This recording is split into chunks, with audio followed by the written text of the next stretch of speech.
বিসমিল্লাহির রহমানির রহিম। তো আপনাদের মাঝে আমি একটা ডাউনের টাচ দেখাচ্ছি, দেখেন হিসাবটা সবাই বুঝতে পারবেন। তো ভিডিওটা শুরু থেকে শেষ পর্যন্ত দেখার অনুরোধ করলাম, সবাই হিসাবটা দেখবেন যে থাইল্যান্ডি কোডের ওপেন ডিজিট এবং থাইল্যান্ডি কোডের মিডল ডিজিট এবং আমাদের ডাউনের ক্লোজ ডিজিট একবার যোগ করব এবং নিচ দিয়ে থাইল্যান্ডি কোডের ওপেন ডিজিট এবং মিডল ডিজিট একবার যোগ করব। উপরের হিসাবটা হচ্ছে এখানে 5 দিয়ে আমরা আবারও যোগ করব, 1 7 যোগ করব, 8 যোগ করব, করে আমরা 5 দিয়ে যোগ করে আমাদের দুইটা ডিজিট বাইরে হবে 1/2 এবং নিচে আমাদের বাইরে হবে 9 এবং 1। তো গেমটা মারছিল কি ডাউন গেম, দেখেন 6-1, দুই খেলা আগে 6-1 আমাদের এখান থেকে 1টা সুন্দরভাবে পাস করে গেছে।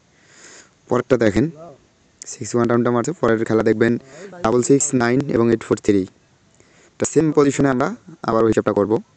তো আপনাদেরকে আমি যেভাবে বুঝাই দিতেছি আর যেভাবে আমাদের মার্ক করা আছে অবশ্যই ভালোভাবে বুঝতে পারবেন। এর বাইরে কিন্তু হিসাব হবে না। তো আলহামদুলিল্লাহ হিসাবটা প্রতিবার পাস করে আসতেছে অনেক কয়েক খেলা ধরে, আমি হিসাবটা চেক করছি। তো আপনাদের যদি হিসাবে মিলে অবশ্যই এবারের জন্য নিউ খেলার জন্য 2-1-2025-এর জন্য নিউ খেলার জন্য ডিজিট 4টা আমাদের বাইরে হচ্ছে। হিসাবে যদি মিলে অবশ্যই ভালো লাগলে ধরবেন এবং লাইক কমেন্ট শেয়ার করে দিবেন।